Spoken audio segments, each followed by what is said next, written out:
नमस्कार दोस्तों, मैं आलोक प्रताप सिंह कोचिंग जंक्शन के इस प्लेटफॉर्म पर आपको प्रणाम करता हूं, नमस्ते करता हूं और यह उम्मीद करता हूं कि आप सभी लोग स्वस्थ होंगे, मस्त होंगे, अपना अपने परिवार का ध्यान दे रहे होंगे।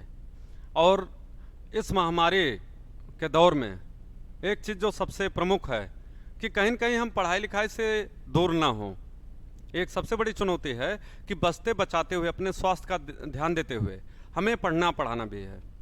तो पढ़ते रहिए, जम के लगे रहिए, खूब सारा प्रैक्टिस सेट भी चालू करिए और किताबें ज़रूर पढ़िए, ठीक है ना? क्योंकि आज के एग्ज़ाम में कहीं न कहीं हमारे नॉलेज का जो बारीकी है वो भी चेक किया जाता है। कंपटीशन का स्तर बढ़ता जा रहा है, संख्या बढ़ती जा रही है और इस दौर में अगर हम किसी भी स्तर पर ज़रा सा भी कमज़ोर पड़ेंगे तो कहीं न कहीं हम कंपटीशन में बहुत ज़्यादा पीछे होते जाएंगे। एक प्रश्न है जिसे आप कहते हो, वह एक प्रश्न आपको हजारों की भीड़ से क्या करता है, अलग कर देता है। मतलब अगर आपने किसी से एवरेज एक प्रश्न ज़्यादा मारा तो आप अंदर होते हैं, सिलेक्शन में होते हैं, और एक प्रश्न अगर आपका डाउन हो गया तो आप पता चला बाहर हो गए। तो हम बाहर होने के लिए नहीं बात कर रहे हैं, हम यही चाहेंगे कि आप सभी लोग क्या हों, सेलेक्ट हों, ठीक है ना? तो उसके लिए ज़रूरी क्या है, अपने मन और मस्तिष्क को एकदम स्वस्थ रखिए, फिट रखिए, योगा भी करते रहिए। क्योंकि इस समय अगर हम लॉकडाउन में हैं तो सबसे शानदार एक्सरसाइज जो हम कर सकते हैं घर पर, और वह कभी के लिए भी किसी भी समय के लिए बेहतर है, वह है योगा। थोड़ा देर प्राणायाम, विश्राम, जो भी चीज़ें हैं, इसके बाद मेडिटेशन किया करिए, उससे कंसंट्रेशन आपका बनेगा। तो इन तमाम चीज़ों को करते हुए पढ़ाई लिखाई को आगे बढ़ाया जाए। तो देखिए दोस्तों, हम लोग क्या पढ़ रहे थे, भारत का संवैधानिक विकास। तो भारत के संवैधानिक विकास की अगर हम बात करें तो कल आपको पढ़ाया गया 1892 का चार्टर, 1892 का भारत परिषद अधिनियम। तो भारत परिषद अधिनियम में आपको बताया गया था, जो सबसे महत्वपूर्ण बात थी, कि निर्वाचन प्रणाली की शुरुआत कब होती है, भारत में निर्वाचन प्रणाली की शुरुआत कब होती है। तो वह है 1892 के अधिनियम के द्वारा प्रथम बार भारत में निर्वाचन की शुरुआत होती है। भले इस निर्वाचन को मनोनीत का नाम दिया गया, नॉमिनेशन का नाम दिया गया, लेकिन यह आपके लिए महत्वपूर्ण इस रूप में है कि परीक्षा में खूब पूछा जाता है कि भारत में किस अधिनियम के द्वारा सर्वप्रथम निर्वाचन प्रणाली की शुरुआत की गई। तो इस चीज़ को आपको ध्यान देना है, ठीक है ना? तो यहाँ पर इस चीज़ को आपको ध्यान देते हुए हमें कहाँ जाना है, आगे। तो आगे देखिए, कल आपको बताया गया भारत परिषद अधिनियम। तो इसमें सांप्रदायिक प्रतिनिधित्व की बात की गई। किसकी बात की गई थी? सांप्रदायिक प्रतिनिधित्व की, सांप्रदायिक प्रतिनिधित्व की। तो यहाँ पर इस बात को ध्यान देना है आपको कि सांप्रदायिक प्रतिनिधित्व एक शब्द है, इसे याद कर लेना, सांप्रदायिक प्रतिनिधित्व, मतलब धर्म के आधार पर प्रतिनिधित्व की बात यहाँ पर की गई थी।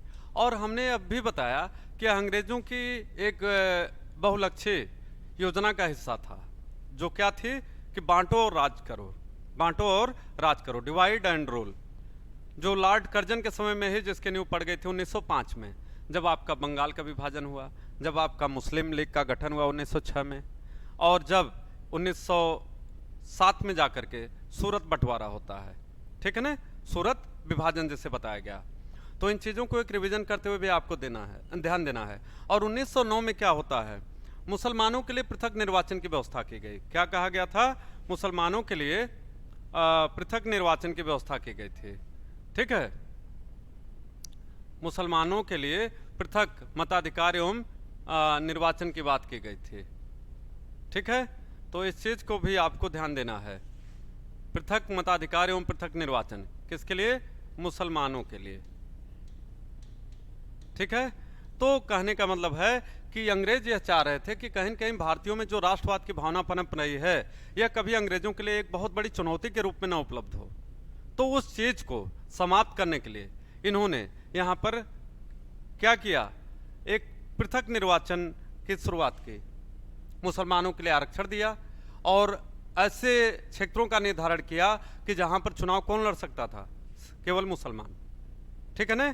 तो एक तरीके से धर्म के नाम पर अगर हम आरक्षण की बात करें तो उसकी एक प्रक्रिया अंग्रेजों के माध्यम से 1909 के अधिनियम में शुरू की गई, और इसका दूसरा नाम क्या है? Morley Minto act. इसे कहा जाता है भारत सरकार अधिनियम 1909, इसे कहा जाता है मॉर्ले मिंटो एक्ट 1909।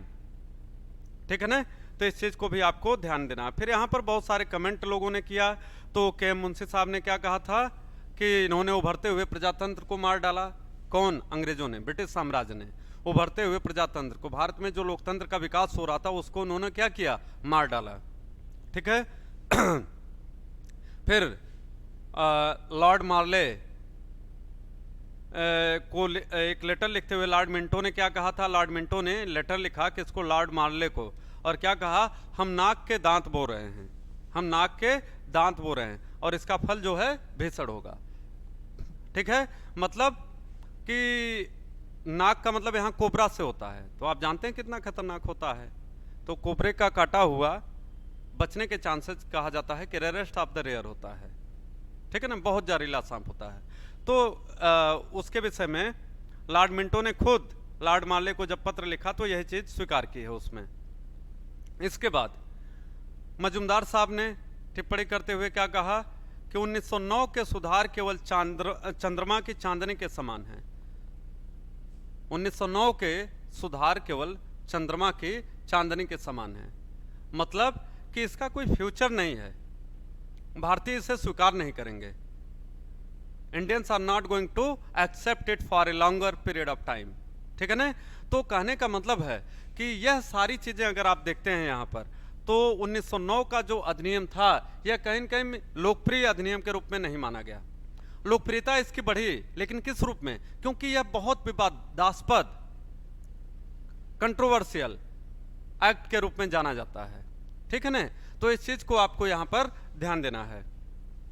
उसके बाद अगर हम बात करते हैं तो थोड़ा आगे चलते हैं अगले अधिनियम में, तो यह आ जाता है 1909 का भारत सरकार अधिनियम, जिसे मॉन्टेग्यू चेम्सफोर्ड एक्ट कहा जाता है। मॉन्टेग्यू चेम्सफोर्ड रिफॉर्म भी कहा जाता है इसे। ठीक है। तो यहां पर जब आप देखें तो क्या क्या किया गया, क्या चीजें हुई, लेकिन उससे पहले कुछ और भी चीजें आपको यहां पर याद रखनी है। वह क्या था? वह यह था कि आप 13 अप्रैल 1919 की घटना, जिसे हम जलियांवाला बाग मस्कर के रूप में जानते हैं। किसके रूप में? जलियांवाला बाग मस्कर हत्याकांड के रूप में जानते हैं। जब हमारे पंजाबी लोग पंजाब के अमृतसर के एक बाग में, जलियांवाला बाग में क्या मना रहे थे? बैसाखी का त्यौहार, और वहां पर इन निर्दोष लोगों के ऊपर ब्रिटानिया हुकूमत ने क्या किया? अंधाधुंध फायरिंग करवा दी। बहुत सारे लोग मारे गए, बहुत सारे लोग घायल हुए जो बाद में मरे। ठीक है ना? तो यह जो एक कायराना हरकत ब्रिटानिया हुकूमत ने यहाँ पर की, जो उनके प्रतिनिधि थे यहाँ पर, उन्होंने किया, इसकी जबरदस्त आलोचना जगह जगह पे हुई। ठीक है ना?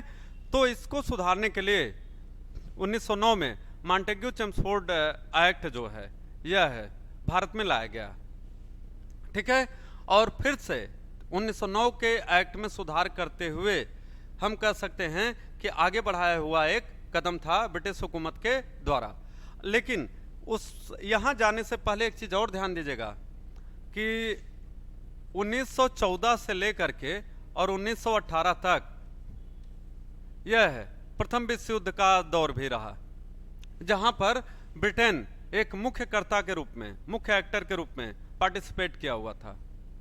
तो प्रथम विश्व युद्ध, जिसमें फ्रांस और ब्रिटेन ने मिलकर के किसके खिलाफ लड़ा था? जर्मनी के खिलाफ, और जिसकी समाप्ति का रिजल्ट क्या होता है? वर्साई की संधि, ट्रीटी ऑफ वर्साई। तो यह जो वैश्विक घटना हो रही थी, जिसमें आपके देश का जो शासक था ब्रिटेन, वह बढ़ चढ़ के हिस्सा लिया हुआ था। तो कहने का मतलब है कि इसका भी प्रभाव यहाँ पर पड़ा हुआ था। 1914 से 1918 में जो प्रथम विश्व युद्ध हुआ, फर्स्ट वर्ल्ड वॉर हुआ, इसका भी एक प्रभाव यहाँ पर देखने को मिलता है। तो यहाँ पर थोड़ा आगे बढ़ते हुए आपको यह बताते हैं कि इस अधिनियम में पहली बार उत्तरदायी शासन, उत्तरदायी शासन, रिस्पॉन्सिबल एडमिनिस्ट्रेशन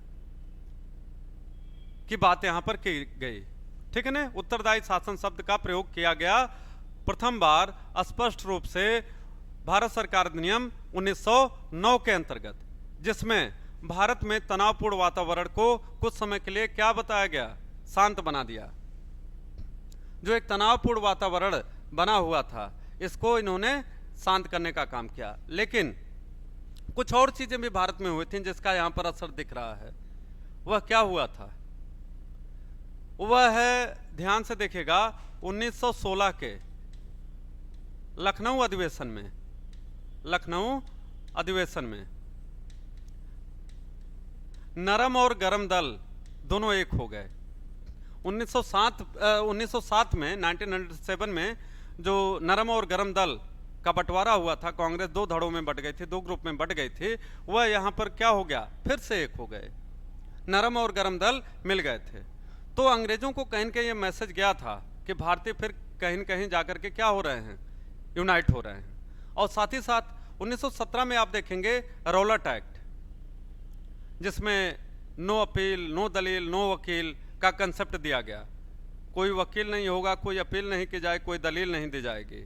मतलब कि एक ऐसा कानून लाया गया था। द्वितीय विश्व युद्ध, प्रथम विश्व युद्ध अपने समाप्ति की तरफ जा रहा था, तो ब्रिटेन सरकार ने एक ट्रायल किया कि भारत में एक ऐसा कानून लाया जाए जिसके माध्यम से भारतीयों को कंट्रोल में किया जाए। उसके लिए उन्होंने क्या लाया था, रौलट एक्ट, कि अगर भारतीय कहीं भी 5 या उससे ज्यादा की संख्या में एक जगह दिखाई देते हैं तो उन्हें तुरंत गिरफ्तार कर लिया जाए, तुरंत गिरफ्तार कर लिया जाए। तो जब रौलट एक्ट आता है तो भारतीयों ने इसका जोरदार विरोध किया।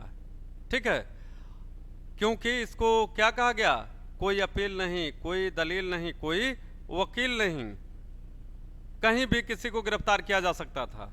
ठीक है ना। तो यह एक कोएर्सिव मेथड था जो ब्रिटिश हुकूमत ने स्वीकार किया था। यह दमनकारी हथकंडा था जिसको ब्रिटिश हुकूमत ने अडॉप्ट किया हुआ था अपनी नीतियों में। तो यह है, इसका विरोध हुआ।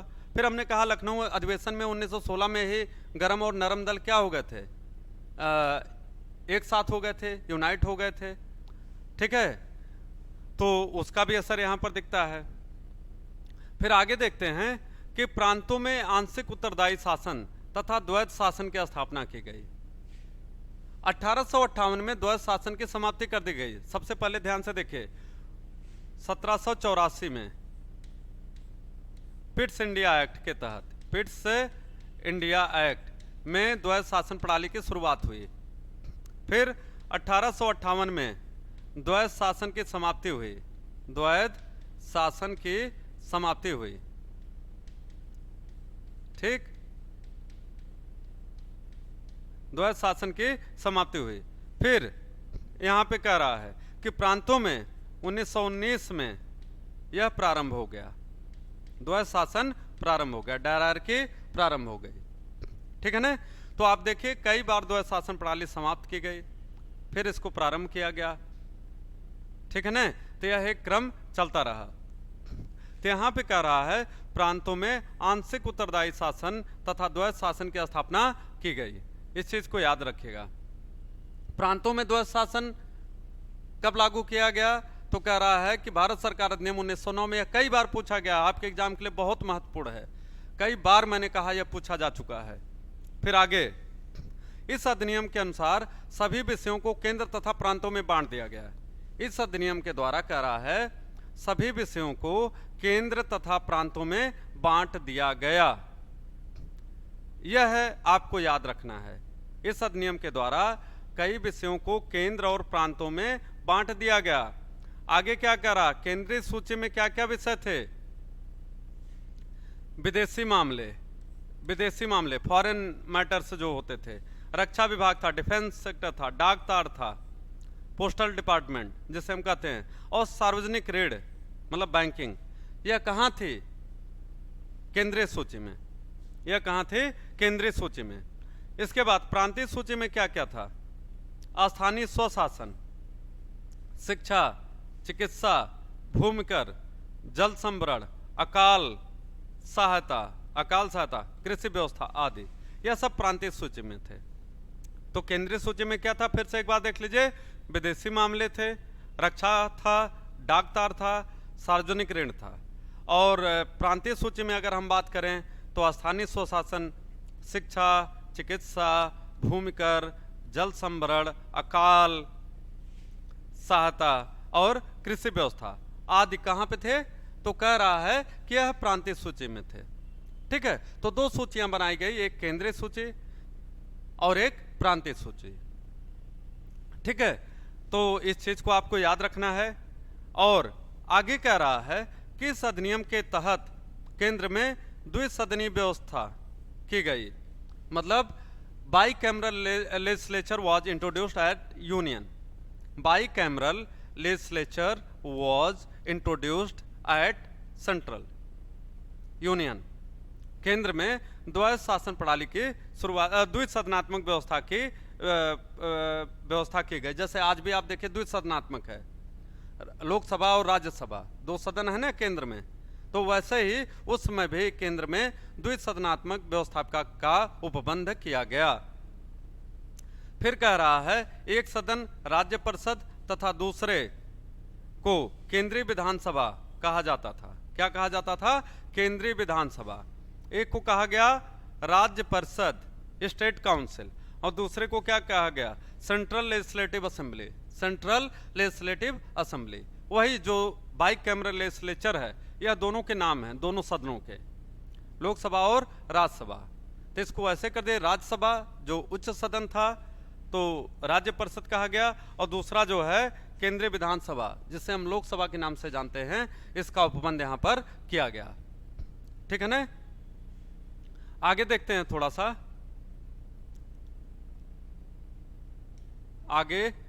तो इसके अंतर्गत आप देखिए 1909 में फिर क्या किया गया, कहता है कि इस विधेयक हो गया है, इसको विधेयक समझिएगा, विधेयक के तहत प्रांतों में द्वैध शासन प्रणाली लागू की गई। बता दिया गया, प्रांतीय विषयों को दो भागों में बांटा गया, प्रांतीय विषयों को भी दो भागों में बांटा गया, आरक्षित रिजर्व्ड एंड हस्तांतरणीय ट्रांसफरेबल। तो रिजर्व्ड एंड ट्रांसफरेबल,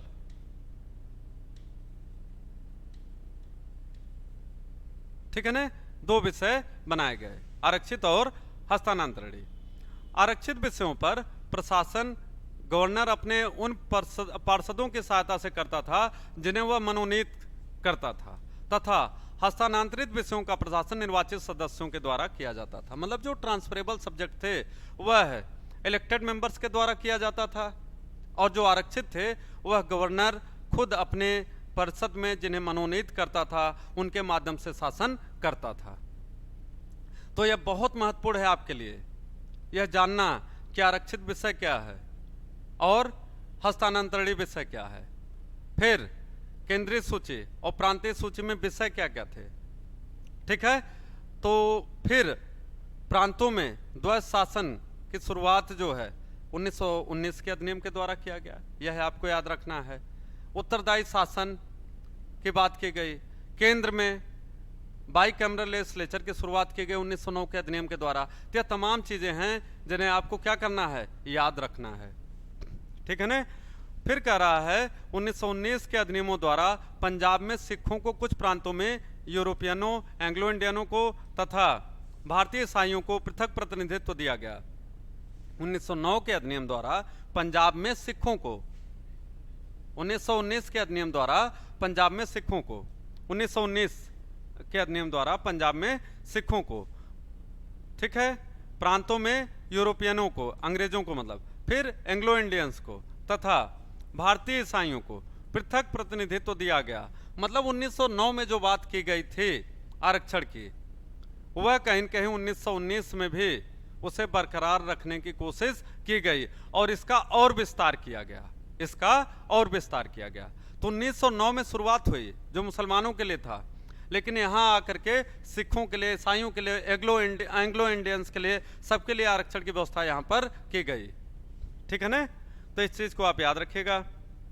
फिर कह रहा है इस अधिनियम द्वारा प्रत्यक्ष निर्वाचन प्रणाली लागू की गई। तो अप्रत्यक्ष निर्वाचन प्रणाली कहां पे थी? 1892 के चार्टर में। 1892 में क्या शुरू किया गया? अप्रत्यक्ष निर्वाचन। अप्रत्यक्ष निर्वाचन। और 1919 में प्रत्यक्ष निर्वाचन। ठीक है, यह आपको याद रखना है, बहुत महत्वपूर्ण है, बहुत इंपॉर्टेंट लाइन है, शॉर्ट में भी है। 1892 में अप्रत्यक्ष निर्वाचन, 1919 में प्रत्यक्ष निर्वाचन। ठीक है, तो इस चीज को आपको क्या करना है? याद करना है। ठीक, इसके बाद क्या कह रहा है? मताधिकार 3% से बढ़कर 10% कर दिया गया। मतलब जो मताधिकार होता था वह पहले 3% तक निर्धारित किया गया था, अब उसको कितना बढ़ा दिया गया? 10%।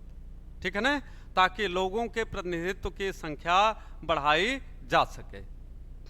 तो उम्मीद है दोस्तों आपको भारत सरकार अधिनियम, या जिसे मॉन्टेग्यू चेम्सफोर्ड अधिनियम कहा जाता है, 1919 के नाम से जाना जाता है, यह आपको याद भी हो रहा होगा, समझ में भी आ रहा होगा। ठीक है, फिर अब हम लोग थोड़ा आगे देखते हैं। ठीक है, आगे बढ़ने के इस क्रम में आप देख लीजिए क्या बताया जा रहा है। कह रहा है कि भारत शासन अधिनियम 1935, भारत शासन अधिनियम 1935। लेकिन यहां जाने से पहले सबसे पहले यह देखिए कि क्या क्या बदलाव यहां पर हो रहा था। ठीक, 1927 में अगर हम बात करें तो आप नाम सुने होंगे साइमन कमीशन का। Simon commission. तो 1909 में, 1927 में जब साइमन कमीशन आया, ब्रिटेन में इसको अधिनियमित किया गया, तो जब साइमन कमीशन भारत आता है तो भारत में एक नारा लगाया गया, साइमन गो बैक, साइमन वापस जाओ। तो जब साइमन गो बैक का नारा लगाया गया तो कारण क्या था? अंग्रेज कह रहे थे कि हम भारत के लिए एक उत्तरदायी प्रशासन की शुरुआत कर रहे हैं, भारतीयों को मौका दे रहे हैं।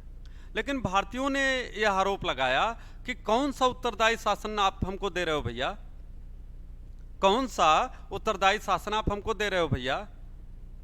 हमारे इस उत्तरदायी शासन में जिसकी आप हमें सपना दिखा रहे हो, इस उत्तरदायी शासन के लिए जो कमेटी बनाई गई है, इसमें एक भी भारतीय सदस्य शामिल नहीं था। एक भी भारतीय सदस्य जो है उस कमेटी में शामिल नहीं था। तो कह रहा कि भारतीयों की बात को आप कैसे रख पा रहे हो? उसके लिए तो कोई भारतीय होना चाहिए था ना। लेकिन एक भी भारतीय सदस्य साइमन कमीशन का जो एक पैनल गठित हुआ था उसमें शामिल नहीं था। अतः भारतीयों के लिए यह लगा कि यह हमारे साथ एक छल है, यह धोखा है, और इन्होंने क्या किया? साइमन कमीशन का विरोध किया और नारा दिया, साइमन गो बैक। फिर 1928 में अगर हम बात करें तो नेहरू रिपोर्ट आती है। नेहरू रिपोर्ट, मोतीलाल नेहरू की अध्यक्षता में एक कमेटी गठित हुई थी, मोतीलाल नेहरू, जिसमें भारतीयों के लिए पहली बार क्या मांगा गया था? मौलिक अधिकार। क्या मांगा गया था? मौलिक अधिकार, जो आपको पहले भी बताया गया है। तो यह जो मौलिक अधिकार यहां पर मांगा गया, तो यह कहीं न कहीं भारतीय अपने अधिकारों में वृद्धि करना चाहते थे। और यह ब्रिटिश हुकूमत से उन्होंने कहा कि भारतीयों को क्या चाहिए? आपसे मौलिक अधिकार चाहिए। क्योंकि भारत के तमाम ऐसे नेता थे जो कहीं न कहीं ब्रिटेन के पढ़े हुए थे, जिन्हें अमेरिका के पॉलिटिकल सिस्टम का ज्ञान था। ठीक है ना, तो वह जान रहे थे कि मौलिक अधिकार किसी भी देश के नागरिकों के लिए कितना जरूरी है। तो सर्वप्रथम आप देखिए यहाँ पर 1928 में ही नेहरू रिपोर्ट के माध्यम से मौलिक अधिकार की मांग की गई। और नेहरू रिपोर्ट का अध्यक्ष कौन था? याद रखिएगा, मोतीलाल नेहरू। ठीक, फिर इसके बाद अगर हम आगे थोड़ा चलते हैं तो 1929 में लाहौर अधिवेशन होता है। लाहौर अधिवेशन। तो लाहौर अधिवेशन में क्या डिमांड की गई? लाहौर अधिवेशन में किस चीज की डिमांड की गई? तो लाहौर अधिवेशन में आप याद रखिएगा, पूर्ण स्वराज की मांग की गई। पूर्ण स्वराज। लाहौर अधिवेशन की अध्यक्षता कौन किया था? लाहौर अधिवेशन की अध्यक्षता पंडित जवाहरलाल नेहरू ने किया था। कौन? पंडित जवाहरलाल नेहरू, जवाहरलाल नेहरू ने, ठीक है, इसकी अध्यक्षता की थी। फिर 1930 में 26 जनवरी को, 26 जनवरी 1930 को आप ध्यान दीजिएगा, पूर्ण स्वराज दिवस मनाया गया। पूर्ण स्वराज दिवस मनाया गया। कहां पर? लाहौर में ही, रावी नदी के किनारे, रावी नदी के किनारे पूर्ण स्वराज दिवस, complete independence day was celebrated by the Indians. तो कौन लीड कर रहा था? पंडित जवाहरलाल नेहरू। तो वहां पर भारतीयों ने यह वादा किया कि जब कभी भी भारत आजाद होगा, जब कभी भी भारत आजाद होगा तो हम अपना स्वतंत्रता दिवस कब मनाएंगे? तो कहा गया 26 जनवरी की तारीख को मनाएंगे। लेकिन हमने कहा कि भारत चूंकि 15 अगस्त को आजाद हो गया था, तो अगला मौका यह था कि जब संविधान हमारा बन पाता। तो जब संविधान 26 नवंबर 1949 को बन के तैयार हो गया तो उसे लागू नहीं किया गया। क्यों? क्योंकि हम 26 जनवरी का इंतजार कर रहे थे। तो 2 महीने के इंतजार के बाद जब अगले वर्ष 1950 में 26 जनवरी की तारीख आती है तो उस दिन भारत का क्या मनाया गया? गणतंत्र दिवस मनाया जाता है। ठीक है, यहां पर कुछ और भी घटनाएं हो रही थी जिन्हें आप देख सकते हो। क्या क्या थी? आप नाम चंपारण का सुने होंगे। चंपारण, तो चंपारण आंदोलन जिसे नील आंदोलन के नाम से जाना जाता है। किस आंदोलन के नाम से जाना जाता है? नील आंदोलन के नाम से जाना जाता है। तो इसे तिनकटिया प्रथा 3/20, 3/20 मतलब अगर 20 कट्ठा जमीन किसी के पास है, 20 कट्ठा, तो उस 20 कट्ठे जमीन में 3 कट्ठा उसे क्या उगाना था? नील, इंडिगो। ठीक है, तो यह भी एक घटना यहां पर 1917 में हुई थी। फिर इसके बाद खेड़ा में हुआ किसान आंदोलन, खेड़ा में किसान आंदोलन हुआ 1918 में। फिर 1918 में ही अहमदाबाद मिल वर्कर्स मूवमेंट हुआ। और यह तीनों ही मूवमेंट किसके द्वारा लीड किया गया? तीनों ही आंदोलन को लीड कौन किया था? आंसर है महात्मा गांधी। ठीक है, तो उसी दौरान जो सबसे जबरदस्त आंदोलन चलाया गया वह क्या था? असहयोग आंदोलन, असहयोग आंदोलन, नॉन कोऑपरेशन मूवमेंट। तो 1920-21 में असहयोग आंदोलन चलाया गया था। असहयोग आंदोलन के लिए जो चीजें निर्धारित की गई उसमें महात्मा गांधी ने क्या अपील किया लोगों से? कि हम विदेशी सामानों का बहिष्कार करेंगे, हम विदेशी सामानों का बहिष्कार करेंगे। We will boycott the foreign goods. तो जब यह अपील किया उन्होंने कि हम विदेशी सामानों का क्या करेंगे? बहिष्कार करेंगे, तो यहां पर जो सबसे महत्वपूर्ण चीज है, भारतीयों ने क्या करना शुरू किया कि हर जगह, हर कोने में विदेशी सामानों की होली जलानी शुरू कर दी। और महात्मा गांधी ने उस समय चरखा का प्रारंभ किया। चरखा became a national symbol of India. ठीक है ना? इसमें होता क्या था कि प्रत्येक व्यक्ति प्रत्येक घर में अपने लिए खुद कपड़े बनाएगा और हम कपड़ों के लिए विदेशी लोगों पर निर्भर नहीं रहेंगे, इंग्लैंड पर निर्भर नहीं रहेंगे। ठीक है ना? तो जब यह विदेशी कपड़ों को जलाया जाने लगा तो रविन्द्रनाथ टैगोर साहब बड़े दुखी हुए। और यहां पर उनकी गांधी से थोड़ी असहमति भी देखने को मिलती है। असहमति, डिसएग्रीमेंट किस बात को देखने को मिलता है? कि टैगोर साहब कहते थे कि यह विदेशी कपड़ों की निष्ठुर बर्बादी है। जो कपड़ा हमारे लोगों ने खरीद लिया है वह विदेशी कपड़ों की क्या है? निष्ठुर बर्बादी है। तो निष्ठुर बर्बादी,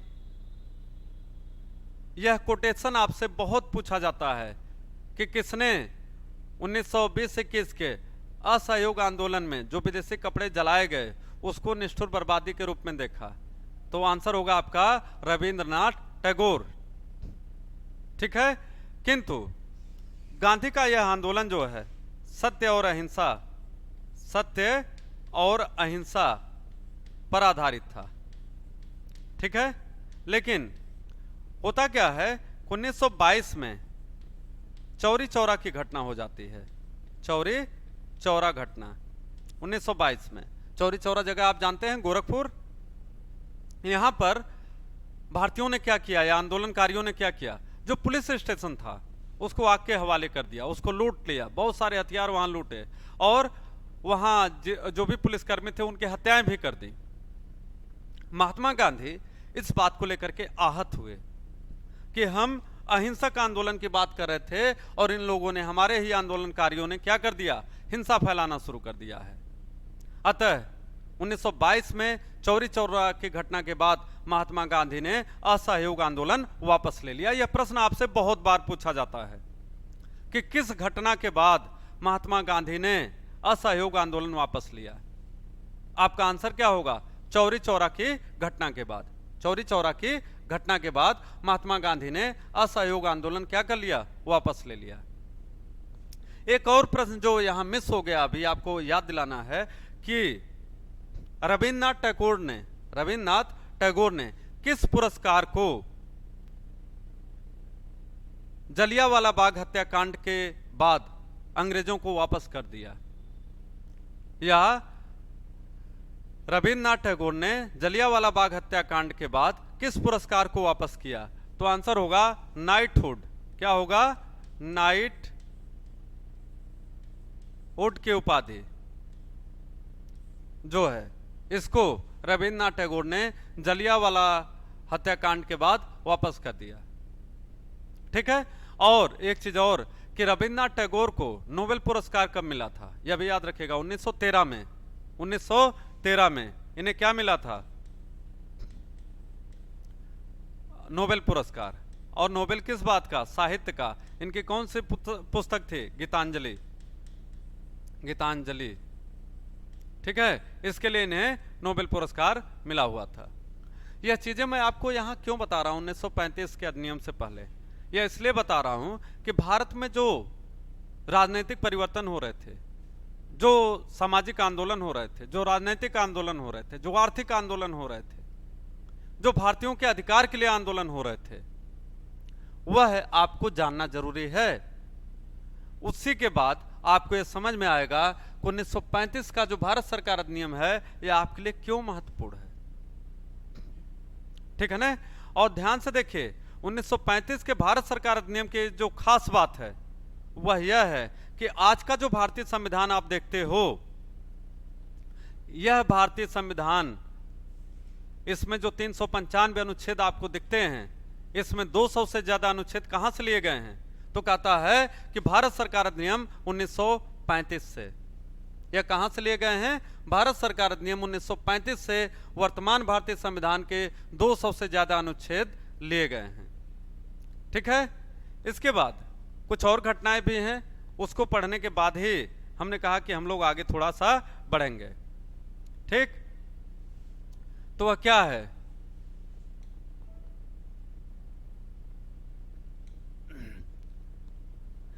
यह है, ऐसे देखिए कि सविनय अवज्ञा आंदोलन, सविनय अवज्ञा आंदोलन 1930,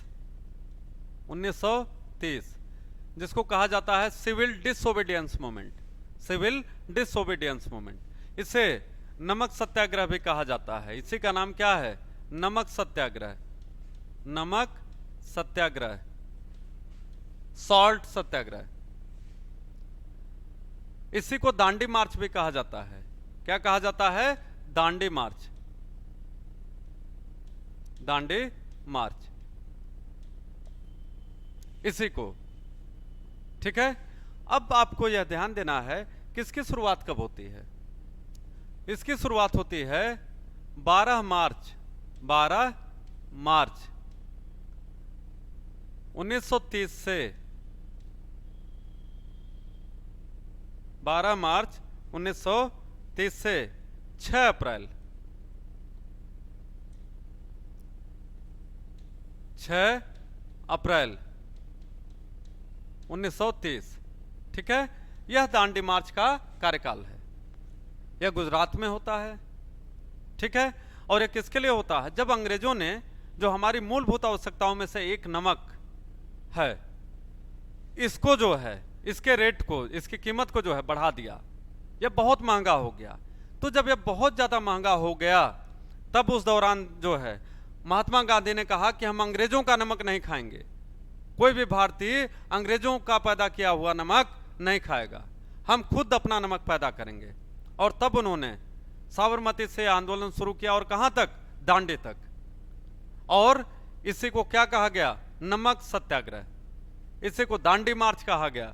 और इसी को जो है सविनय अवज्ञा आंदोलन का यह एक पार्ट था, ठीक है।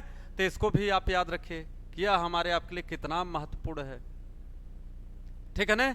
उसके बाद कुछ और फैक्ट जो आपके लिए महत्वपूर्ण हैं। 1930 प्रथम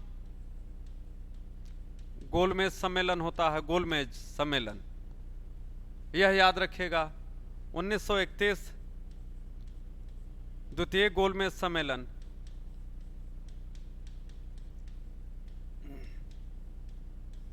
1932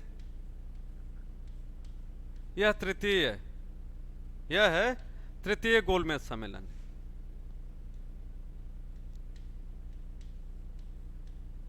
तो इसमें कौन कौन भागीदार लिया था? तो ध्यान से देखिएगा। महात्मा गांधी ने, पूछा जाता है, बहुत इंपॉर्टेंट है, महात्मा गांधी केवल द्वितीय गोलमेज सम्मेलन में भागीदारी किए थे। महात्मा गांधी केवल द्वितीय गोलमेज सम्मेलन में भागीदारी किए थे। इस चीज को याद रखिएगा। डॉक्टर भीमराव अंबेडकर, डॉक्टर भीमराव अंबेडकर तीनों गोलमेज सम्मेलन में भागीदारी किए थे। तीनों गोलमेज सम्मेलन में भागीदारी किए थे, ठीक है। तो गांधी और अंबेडकर के बीच में यहां एक विवाद उत्पन्न होता है। वह विवाद किस बात को लेकर के होता है? गांधी अंबेडकर, गांधी अंबेडकर विवाद। यह आरक्षण को लेकर के होता है, आरक्षण, ठीक है। तो द्वितीय गोलमेज सम्मेलन के बाद जब तीसरे का नंबर आता है, जाने की बात है, तो 1932 में गांधी और अंबेडकर के बीच में एक पूना पैक्ट होता है, पूना समझौता। क्या कहते हैं? पूना समझौता, ठीक है। यह किस बात को लेकर के हुआ? आरक्षण को लेकर के। तो डॉक्टर भीमराव अंबेडकर दलितों के लिए आरक्षण चाहते थे और निर्वाचन में आरक्षण चाहते थे कि जो चुनाव हो रहे हैं भारत में या विभिन्न क्षेत्रों में जो चुनाव हैं, उनमें दलितों के लिए आरक्षण दिया जाए। क्योंकि उनका एक संदेह था कि अगर भारत आजाद होता है तो दलित की स्थिति में सुधार होगा अथवा नहीं होगा, दलितों की स्थिति में सुधार होगा अथवा नहीं होगा। तो महात्मा गांधी किसी भी प्रकार के राजनैतिक अथवा सामाजिक आरक्षण के खिलाफ थे। लेकिन डॉक्टर भीमराव अंबेडकर ने कहा कि जब तक दलितों को राजनीति में आरक्षण नहीं मिलेगा तब तक उनका सामाजिक सुधार नहीं होगा, और जब तक सामाजिक सुधार नहीं होगा तब तक उनका आर्थिक सुधार भी नहीं होगा, ठीक है। कहने का मतलब डॉक्टर भीमराव अंबेडकर सबसे पहले कहां चाह रहे थे कि राजनीति में दलितों की भागीदारी सुनिश्चित की जाए। उसके बाद सामाजिक स्तर में उनके सुधार आएगा, और जब सामाजिक स्तर में सुधार आएगा तो आर्थिक स्थिति धीरे धीरे उनकी खुद ही सुधरनी शुरू हो जाएगी। गांधी क्या चाह रहे थे? गांधी चाह रहे थे कि आर्थिक स्थिति के आधार पर आरक्षण दिया जाए।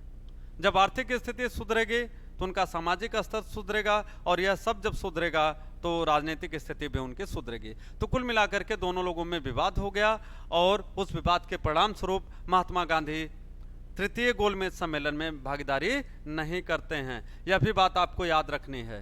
तो आज मैं आपको जो है 1935 का भारत सरकार अधिनियम टाल रहा हूं, इससे अगले क्लास में पढ़ा जाएगा, क्योंकि बहुत सारी घटनाएं आपको बताई गई जो आपके एग्जाम में लगातार पूछी जाती हैं, जो चीजें आज आपको बताई गई। और इन चीजों को याद रखिए, उसको कोरिलेट करिए कि क्यों भारत सरकार अधिनियम 1935 भारत के लिए बहुत महत्वपूर्ण था, और क्यों जो वर्तमान संविधान है भारत का, जिसके विषय में कहा जाता है कि 200 से ज्यादा अनुच्छेद जो वर्तमान भारतीय संविधान का है, यह भारत सरकार अधिनियम 1935 से लिया गया है। ठीक है, तो इसको पढ़िए, रिवीजन करिए, और कंपटीशन के लिहाज से आपका यह टॉपिक बहुत महत्वपूर्ण है। धन्यवाद।